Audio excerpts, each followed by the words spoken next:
Crazy moments preaching, eh? Yeah, I remember you kicking a football in someone's head. Oh yes, there's that one. Yeah. Yeah, so do you want me to explain that? Well, yeah, for sure. Why not? So I was illustrating scoring a goal when I was a kid, some own goals for my football team, and I'd been shooting footballs against the back of the wall, and in the final moment I thought what would be really funny is to kick it out to the audience, but underneath the chairs. But I hit the bottom of the ball went flying over the first 3 rows and hit somebody square in the face, knocked him straight back, and everybody went, and that poor girl, it's the first time she'd ever been into a church. And the last time. Well, I don't know. She's never been back, mate. I checked. She's never been back. No. She was alive, but she had a bruise. She wasn't happy. Yeah. So. Yes, so. The Surf Church Collective. Yes. How did it start? How did the Surf Church Collective start? It's a great question. So, this kind of story of the Surf Church Collective and surf churches, these churches that are kind of orientated around surf culture and are friendly to the surf world, it's been going on for a long time. If you think about the Jesus movement of the 70s over in California, and that was run by hippies and surfers kind of meeting on the beach, and the church had kind of rejected them. But as they found Christ, something radical started to happen. And of course, that moved into kind of like the Calvary Chapel movement and the whole kind of stuff going across over there. So that was one moment. And then in the 80s, there was this guy called George Holtz, who's a famous pro surfer who was traveling around the same time as Oki and Tom Kerr and all those guys. He was traveling the world. And as he traveled the world as a pro surfer who's on fire for Jesus, he was going, wow, there's nowhere for surfers to go to church outside of kind of where he comes from, Southern California. He'd come to places like this in the 90s and go, well, where do I go find a local church? And as he went from place to place, God kind of birthed in him a vision of churches for the surf community that he and his surfing friends could be part of. Now, he was a big part of kind of like CS back in the US, and he went and trained as a pastor when he got home, went into youth work, and felt God calling him to plant a church for those surfers called The Shoreline, which happened in just 2000. So we kind of got the 80s and the 90s, and then in the 2000s, something started to happen. Some other stuff started to happen in other places, in Brazil, over in Florida, over here in France in 2012. So just a question. So the George Holtz story, right? There's something really powerful about that. So if we can just pause the George Holtz story and fast forward to the Ellerington story. Yeah. Okay. I have some inside information. Yeah, oh, really? I'm worried. You should be. I should be, yeah. So I know that we had a conference here in 2004, and what was amazing about that conference for me was it was where God called me to reach the surf tribe. Britt Merrick was speaking. But what was more significant was it was something catalytic about that conference. I know you weren't here, but there was a short moment after that when you and Reggie and the kids did something amazing. So 2004 was significant for this moment, and actually we were having one of our children at that moment, so we couldn't be here for that conference. 2005, I came with Phil Williams, and Phil kind of started to talk to us about mission for this area, and that really just kind of birthed into my heart and Reggie's heart that this was the place that we needed to invest in mission. We've got to share the gospel. For the next 7 or 8 years with Christian surfers, we did missionary weeks here, big parties in the cafes, in the bars, in the car parks next to the beach, and we would have thousands of people come for these parties that actually you'd done in 2004, and we just kind of built on that. And all of these people, young, wild, crazy surfers looking for somewhere to explore faith, and we knew that we needed to see a local church planted here. I think that was called Christian Night, right? It was, yeah. The local crew called it Christian Night. And honestly, there's about 1,000 people that would come to the car parks every night, and Quicksilver would ring us up and say, we need to know when Christian Night is on so that we don't collide with Christian Night. Because Christian Night became known as the best party in the entire town. I mean, that's mad, eh? As it should be, eh? Woo! As it should be. So... So, Rich, I know that, like, so one of the things I enjoyed when we traveled was just connecting with different flavors of surf culture. And one of the things I've noticed about UK and in Europe, like, van life is a thing. Yeah. Like, it's beautiful, right? I mean, it's so romantic. You're going to live in a van and you're going to surf and travel and surf and travel. But what is van like with a whole family? Yeah. Well, Regs and I, this woman deserves a serious medal because she is incredible. She's mental. So, we're leading this church back in the UK. It's a successful church, lots of people. It's great. Regs is working as a full-time nurse. The kids have got great schools. We've got a great house. We've got 2 cars. It's fantastic. It's lovely. But we got challenged by God to say, well, where's the risk?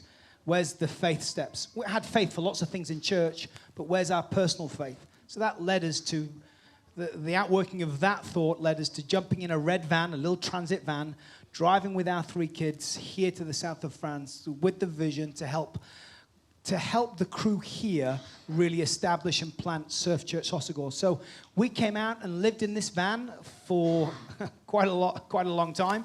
The 2 kids were sleeping on the roof, Indy sleeping in the back, and from there we started to plant the church. And there were moments where we literally couldn't afford to be in a campsite, so we'd be sleeping in the fields at the back here, and there'd be mosquitoes everywhere inside this hot, crazy van.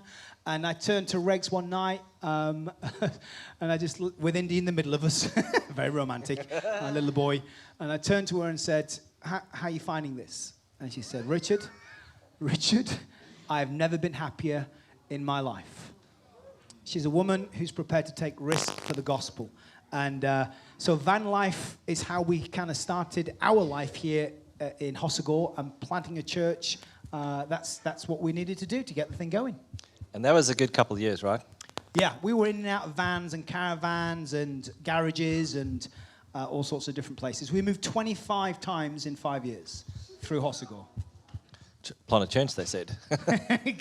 Planting church, easy. So let's fast forward a little bit.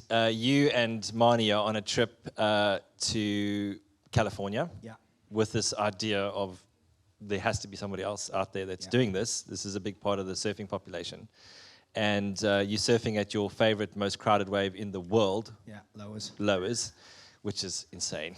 Every time I go there with Rich, he's amped, and I'm like, oh, I'm going to have to fight through like 1 million people just to get one wave. But he actually knows all the locals, which hats off to you, mate. So anyway, why don't you tell us a little bit about that? So hang on, wait. There's one part of the story before that. So how did you get from the van to being inside a Roman Catholic church, opposite La Gravière, walking distance from probably the most famous surf spot where they run the Quicksilver Pro? So that was, again, a crazy story. God works in mysteriously wonderful ways.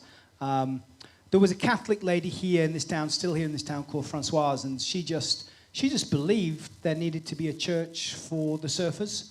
And she's in her 70s, I'd say, Rex, 60s, 70s.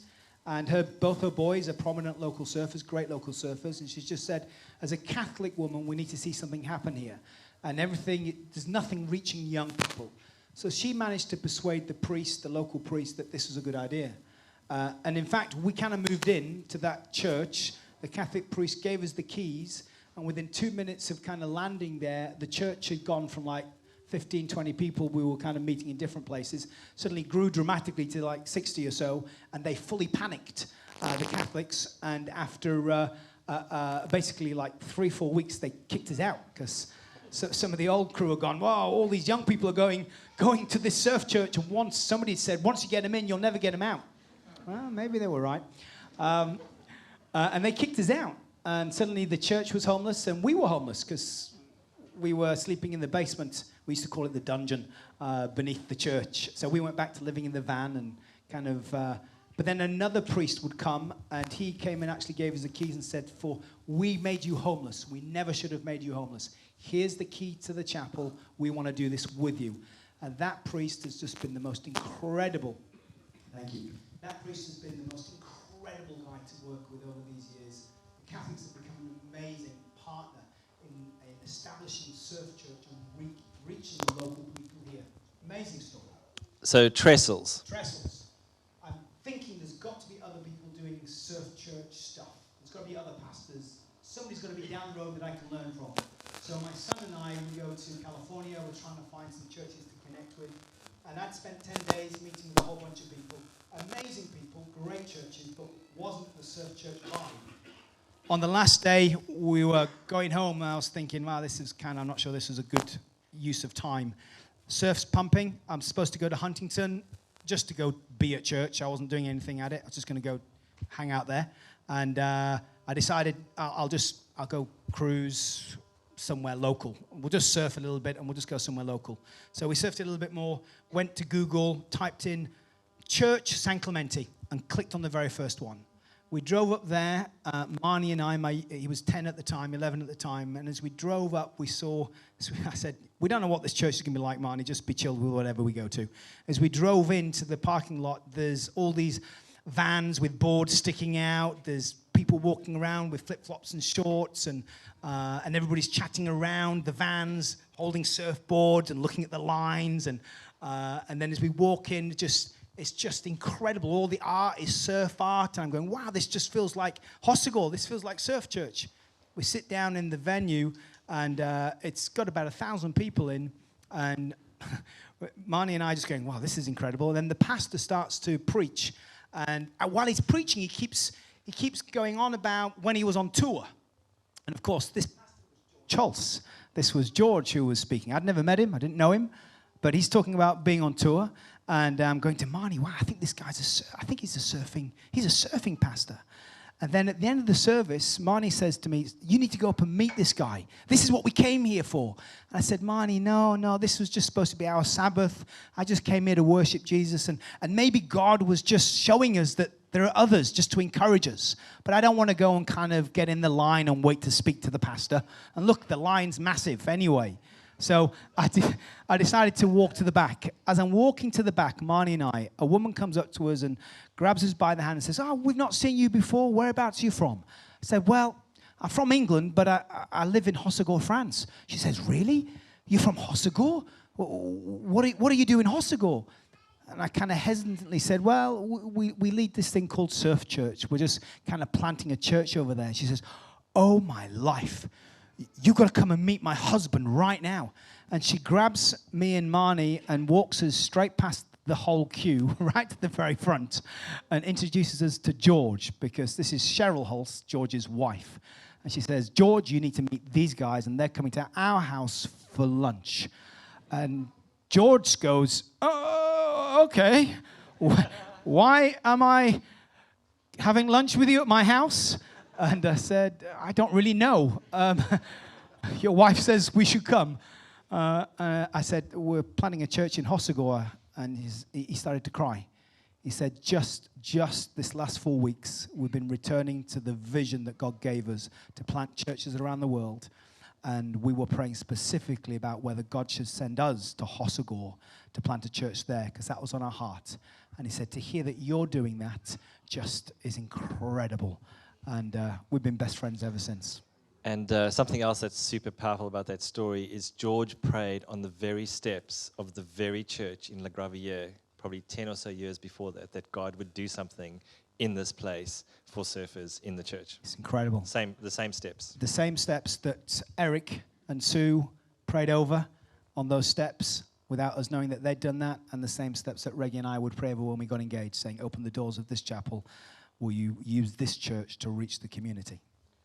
Cool. So I'm going to take a slightly quick different tack and maybe flip hats. You might, I don't know how much time we got, but so I'm going to tell you a little bit of a story from my side. So I'm been asked to take over this role of trying to step into Brett's big stews. I'm very excited about it, and we pack our family up, and we do a crowdfunder to raise some tickets, and Christian Surfers is going to look after us for a year, and so we move around the world, and we leave in 2015, and we're going to be traveling until 2016. And as I start traveling, I've been reading books by Mike Breen about the church and how the church works, and I've been thinking about our vision statement that every surfer and every surfing community would have to know and follow Jesus. And I'm thinking, well, Christian Surfers is great. In our local chapters we do discipleship, but for surfers to follow Jesus long term, they need a connection with the church. And I'm thinking about places around the world that there just is no expression that is welcoming for a surfer. There's just absolutely a complete disconnect. And one of the first places I come to is Hossegor, France. And I bump into the Ginger Vicar. And we really hit it off. And then I do a couple of other trips, and we're traveling. And slowly I start realizing, and God says to me, Roy, I am doing something new. There's a groundswell that I'm doing among a church movement. You got a choice. You either jump on board and you can surf it, or you can watch it. But I'm doing it. And so I'm really stirred by all of this. And that fast forwards for me having a conversation with Rich. Didn't know about George. Did know about Dennis Leone, who similarly had started. Dennis Leone pioneered and planted Christian surfers in Costa Rica, handed Christian surfers over to Damien and a team, and went and started planting surf churches. And so there's about 16 people. Yeah. And we just basically invite everyone. A big strategic plan is get everyone into a room at the 2016 International Christian Surfers Conference in Australia. And we are going to figure out how to do surf church.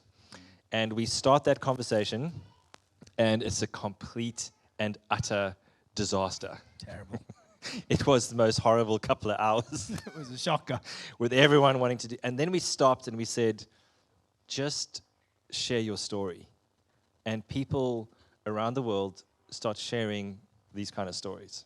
It was, I went into that meeting feeling very protective of my territory, because we had, for instance, we had surfchurch.com.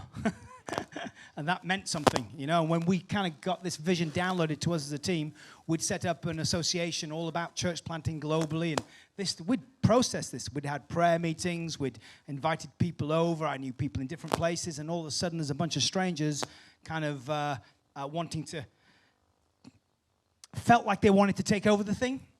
And suddenly there was a whole bunch in the room of A1 leaders talking about their own vision and dream, and yeah, I was really nervous. But as the thing went around the room, there was this girl from Argentina who said, guys, there is no church that will remotely go near my surfing friends. And if you guys don't come and do something, then what's going to happen to my friends? And as she's sharing that, she's weeping her eyes out. I mean, she's just broken about it. And there's another pastor in there that's just saying, I've been so alone in this journey of pastoring, and just to know there's other pastors out there, it's just transformational for me. And as we heard these stories, those of us like myself who were kind of puffing our chests out to have leadership and control over a thing just went, oh no, this is a God thing, and this is a holy moment. And in that moment, we all just surrendered to one another. And we surrendered to God's agenda. We recognize that this is a heavenly directive, to steal a phrase from a friend. This is a God thing that's taking place, and we are not to try and manipulate, control, and rule a thing.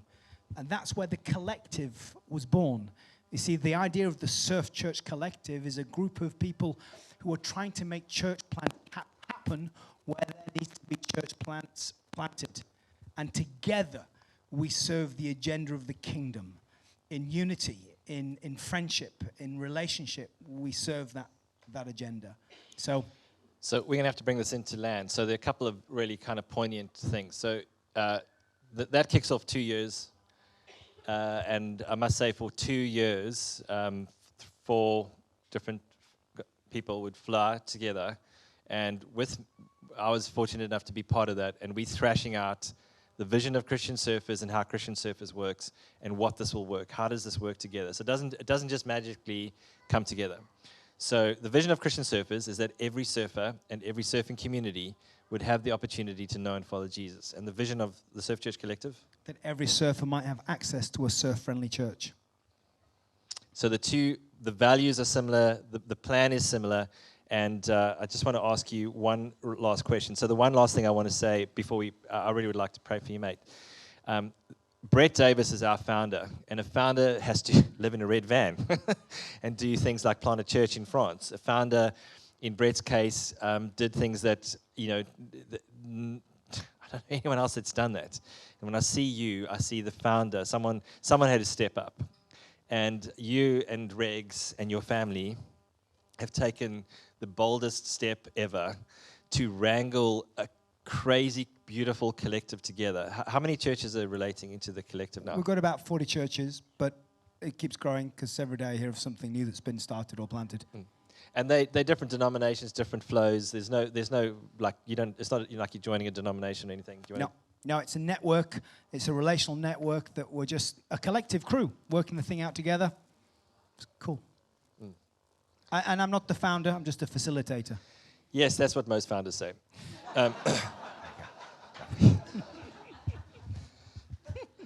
So, Rich, we have 1 minute left. Yeah. All right.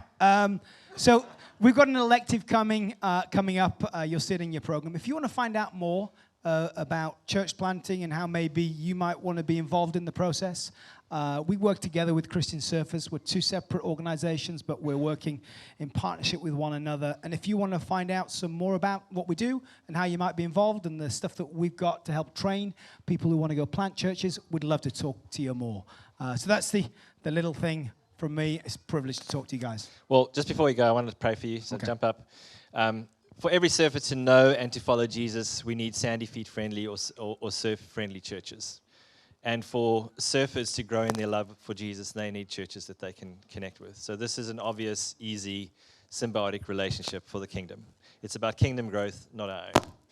Lord, I want to thank you for this man and his family, for what they've done, and for, cheapers, Lord, some of the really hard yards. I pray for your blessing and anointing and power that you'd fall upon this very young movement that is going to mean that surfers in places right now where there is absolutely no access to a surfer-friendly church will have one.